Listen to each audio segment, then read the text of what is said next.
Let's now talk about another company that is likely to reach the Lal Street very soon. And here we're talking about Ujjivan Financial Services, whose IPO is coming next week. Mr. Samit Ghosh, MD and CEO at Ujjivan Financial Services, is now joining us. Mr. Ghosh, thank you very much for joining us here on NDTV Profit. It's a pleasure to have you on the show today. Sir, can you talk to us a little bit, firstly, about the IPO, and then tell us what your company really does?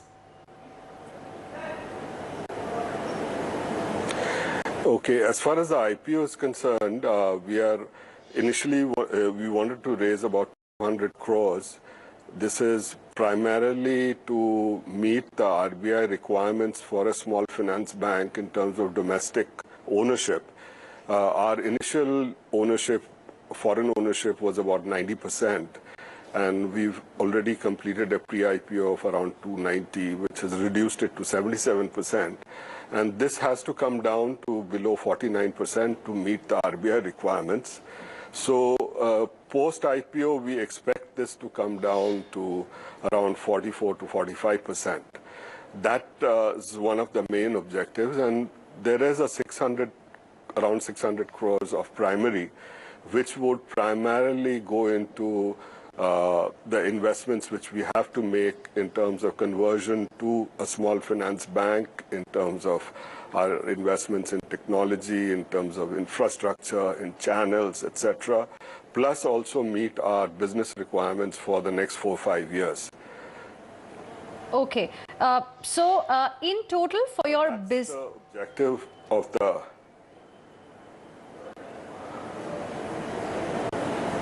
Right. So in total, how much are you raising to meet the, for your growth of the bank license that you have? How much will be going into those operations?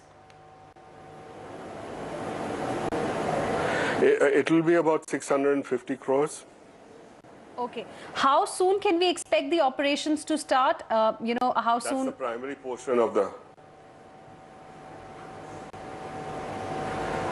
The RBI gives us, has given us time till April 2017, and we expect to start our operations after completing all the preparatory work by the first quarter of 2017. Okay. Could you talk to us about, this transition phase that you are likely to see in this? A little bit about the financials of the company. What is the current focus area? What kind of credit growth revenues have you seen till now?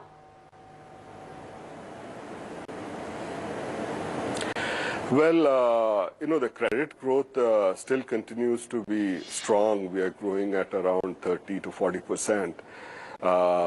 And that will continue. It will moderate to a certain extent. But in the first, what we are looking for in this transition period is primarily we have to invest a fair amount in new technology systems. We have one of the most advanced technology already for a microfinance institution. But we need to put in a core banking system for the liabilities, remittances, treasury, etc., and then tie up the entire IT infrastructure for the core banking. So that would be one of the major areas of change which will take place. Along with that, since we've not been in the liability or deposit-taking business, we've been primarily on the loan-giving business. We have to build up a completely a different team in terms of raising liabilities, change our culture to that extent from loan giving, but to a comprehensive set of financial services, which will include deposit taking, remittances, third-party products, etc. So become truly a multi-product company, So there will be a fair amount of investment in terms of people. The third area is also in terms of our infrastructure. So there will be a fair amount of investment. We have 470 branches. We will be converting these branches into small finance bank branches in a phased manner. Initially, would probably convert about 40% of them, and by April 2017, and then over a few years, we'll convert all of them. And that would require a fair amount of investment in the branch premises and physical infrastructure, as most of our branches today lie on the second, third floor of buildings. Will have to be moved down to the ground floor, etc. So there's a fair amount of investment there. Finally, we would also have to supplement our branch infrastructure in terms of reaching out to customers through additional channels.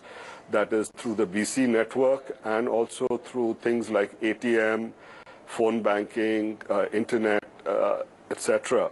So those also would require a fair amount of investment. Right.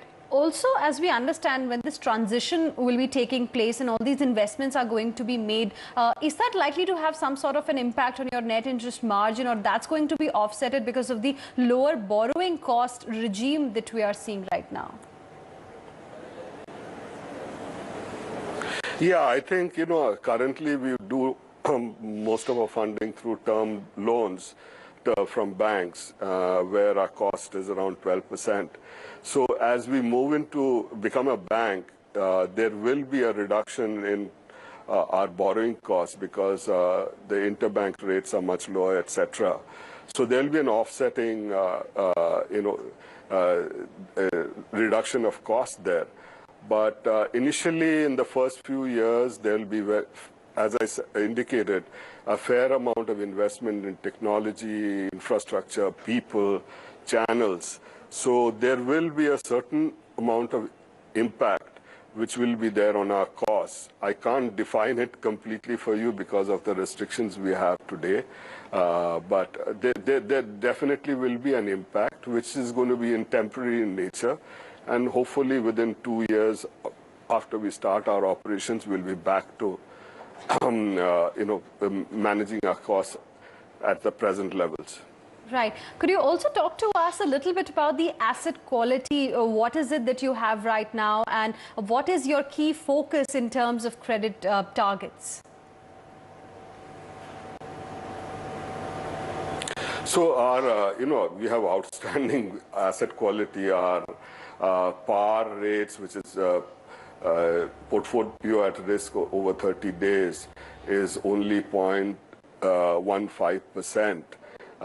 So asset quality wise, we have an outstanding portfolio quality today, and it has been like that for a number of years. So it's been consistent. That goes along with the kind of asset quality which is there for group lending and microfinance. But as we move, in future we plan to move much more into individual lending, mainly for micro entrepreneurs. And as you know, the government has programs like the Mudra program for micro SME. We would work very closely with that kind of a program. In that, we expect our portfolio quality to slightly deteriorate from what is there for the group lending, but it will not be a significant change, but we have already provided for it, in our plans, so that, we are able to absorb the higher credit costs which go with individual lending for micro SMEs. Right. Can you also tell us a little bit about the ticket size which is there currently, and how is it really going to change once you convert yourself into a small finance bank? Well, currently the average loan size in the group lending is about 23,000, and as increasing, in the individual loan sizes, the unsecured can be anywhere between 50,000 to 2 lakhs, and we would also be doing secured business which can go up to 10 to 12 lakhs. So that the average ticket size is expected to grow fairly substantially once our mix between group lending and individual lending changes, over the years. Also, Mr. Ghosh, at this point in time, there is a lot of focus on the MSMEs, particularly because the government is really focusing on this sector a lot. There is a lot of competition on the ground for this group lending and for individual lending as well. There are informal channels and there are certain formal channels coming up like yours as well. How do you really how would you be positioning yourself? Is there going to be a different strategy when we talk about your company? Because there is a lot of competition now building up. Yeah, I mean, in terms of, see, the informal channels have always been there, but it's a question of our replacing the informal channels with the formalized channels, with the support of programs like Mudra, which the government has.